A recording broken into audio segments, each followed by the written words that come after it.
சமுதாய நலவாழ்வு நிறுவனம் ICWO சார்பில் குழந்தைகள் மற்றும் பெண்களுக்கு எதிரான குற்றங்களை தடுப்பது குறித்த விழிப்புணர்வு முதலாவது DPL கிரிக்கெட் போட்டி 2024. குழந்தைகள் மற்றும் பெண்கள் மீதான குற்றங்களை தடுப்போம் என்கின்ற தலைப்பில் இந்திய சமுதாய நலவாழ்வு நிறுவனம் ICWO சார்பில் சென்னையில் பன்னாட்டு தூதரங்களுக்கு இடையிலான முதலாவது DPL கிரிக்கெட் போட்டி சென்னை கொரட்டூரில் உள்ள சோஹா இகேடா மகளிர் கல்லூரி மைதானத்தில் நடைபெற்றது. இந்த விழிப்புணர்வு கிரிக்கெட் போட்டியை மலேசியாவுக்கான இந்திய துணை தூதர் மேதகு சரவணகுமார் சரவணவாசகம் அவர்கள் டாஸ் வீசி போட்டியை தொடங்கி வைத்தார். முதலில் பேட் செய்த அமெரிக்க தூதரக அணி 12 ஓவரில் 2 விக்கெட் இழப்பிற்கு 110 ரன்களை எடுத்தது. 111 ரன்களில் வெற்றி இலக்கோடு களமிறங்கிய மலேசிய தூதரக அணி 12 ஓவரில் 6 விக்கெட்டுகளை இழந்து 93 ரன்களுடன் வெற்றியை நழுவவிட்டது. வெற்றி வாகை சூடிய அமெரிக்க தூதரக அணி வீரர்களை சக அதிகாரிகள் வெகுவாக பாராட்டினார்கள். மேலும் இந்நிகழ்வில் குழந்தைகள் மீதான குற்றங்களை தடுப்போம் என்கின்ற விழிப்புணர்வு பேனர்களை வெளியிட்டு போட்டியை வென்ற அமெரிக்க தூதரக அணி வீரர்களுக்கான வெற்றி கோப்பையை ஆற்காடு இளவரசர் நவாப் முகமது ஆசிப் அலி வழங்கினார். அமெரிக்க துணை தூதரகத்தின் மேலாண்மை அதிகாரி கேவன் ரோலின் அவர்கள் வீரர்களுக்கு பதக்கங்களை அணிவித்து பாராட்டினார். இந்த விழிப்புணர்வு கிரிக்கெட் போட்டி இந்திய சமுதாய நலவாழ்வு அமைப்பில் ICWO நிறுவனத்தின் செயலாளர் ஹரிஹரன் அவர்கள் தலைமையில் நடைபெற்றது. மேலும் இந்த கிரிக்கெட் போட்டியை தொகுத்தும் வழங்கினார். ஜூப்ளி ஹவுசிங் இயக்குனர் டாக்டர் AR தர்மலிங்கம், சோஹா இகேடா மகளிர் கல்லூரியில் தலைவர் சேது குமணன், சென்னை மாவட்ட குழந்தைகள் நல கமுஜி தலைவர் ராஜ்குமார், சோஹா இகேடா மகளிர் கல்லூரியின் முதல்வர் டாக்டர் மீரா முருகேசன், துணை முதல்வர் டாக்டர் கண்மணி சுப்பிரமணியன், VHS திட்ட இயக்குனர் டாக்டர் ஜோசப் வில்லியம்ஸ், ARM இயக்குனர் பக்தவச்சலம், குழந்தைகள் உரிமை செயல்பாட்டாளர் மாலிம், தமிழ்நாடு கிரிக்கெட் அகாடமியின் தலைமை பயிற்சியாளர் சுரேஷ்குமார் உள்ளிட்ட ஏராளமானோர் கலந்து கொண்டு சிறப்பித்தனர். மேலும் sports SBLT travels, Bailey mineral water, MMCT micro, Marvel charitable trust, Evershine exhibitors, Latha Roselines, இந்திய குடும்ப கட்டுப்பாட்டு சங்கம், ஃபேக்ஸ், SCI இந்தியா, நக்ஷத்ரா ஆகிய நிறுவனங்கள் இந்த விழிப்புணர்வு கிரிக்கெட் போட்டியை சிறப்பாக நடைபெற உதவிய அன்பு நெஞ்சங்களுக்கு நன்றிகள்.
இவங்களுக்கே எப்படி தட்டுறீங்களே, இவங்க assistant music டைரக்டரோட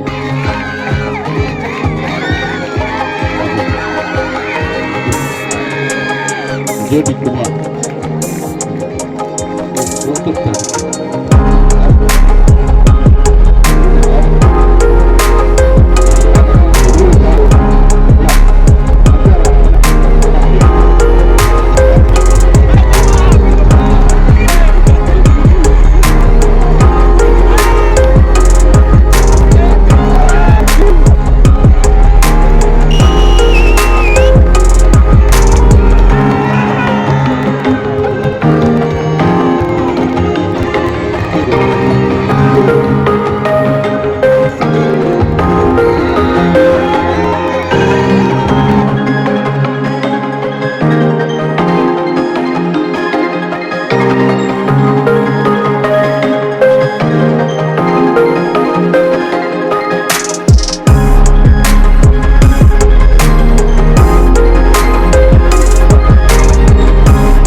Good afternoon, everyone. We came out today in theme of sportsmanship to carry a strong message to stop human trafficking as well as to stop child abuse. And also, this is a very important message to spread in the community here. So please, keep this in mind in your communities. But we had a very good day of bringing sport diplomacy into effect, and we hope that in the years to come, this event can come actually bigger with other conflicts joining in. I think and overall, both teams had a wonderful time and enjoyed a good sport of cricket.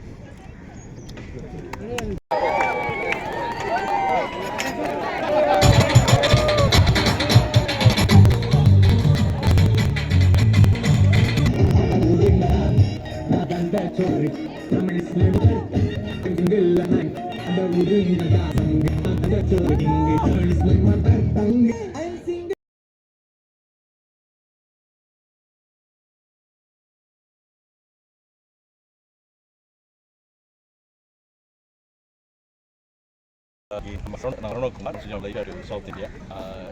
Prince of Walcott, safe, and US citizens, Madam is here with us. It's very important that today's the sporting event is the famous sport cricket team. It's played in a very friendly manner, and it actually is a very good way that we express our status of we need togetherness and the commentary of that need to grow. And this sportsmanship they shown US team and Malaysian team is an excellent way of portraying how the society should get more in this kind of events, promote certain causes like today's cause is about child abuse. So we can combine sports, like arts, culture, all these things in a very productive manner as what has happened today. And we hope that the organizer, the will, this event will go into a bigger event. More else will take part as a charity game and to enhance the what we call the campaign against child abuse. Thank you.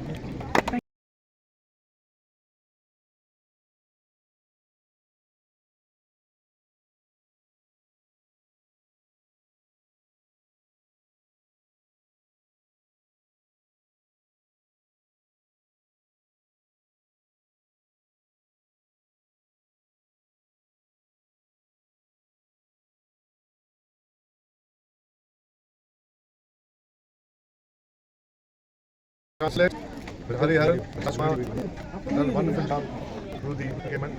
More than anything, it's important because any sport brings people together. And I think the game what we witnessed today between the US and in Malaysia is amazing because